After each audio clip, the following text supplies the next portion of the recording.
আপনি কি জানেন, শুধু মানুষ নয়, ডলফিনেরাও স্বপ্ন দেখে।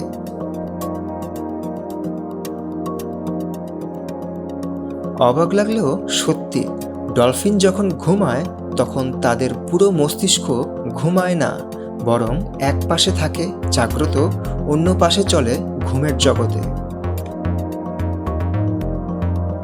কিন্তু কেন? কারণ ডলফিন যদি পুরোপুরি ঘুমিয়ে পড়ে তাহলে তারা ডুবে যেতে পারে। তাই তারা একসঙ্গে দুটো কাজ করে। এক, চোখ খোলা রেখে নিজেদের নিরাপদ রাখে, আর অন্যদিকে মস্তিষ্কের এক অংশ বিশ্রাম নেয়। এভাবেই তারা গভীর ঘুমের মধ্যে আশেপাশের শিকারী প্রাণীদের গতিবিধি বুঝতে পারে। আর বিজ্ঞানীরা মনে করেন, যখন ডলফিন ঘুমায় তখন ঠিক আমাদের মতোই স্বপ্ন দেখে। অবাক লাগছে, পৃথিবীতে এমনই অনেক রহস্য লুকিয়ে আছে। আপনি কি এমন আরও অজানা তথ্য জানতে চান? তাহলে আমাদের সঙ্গেই থাকুন।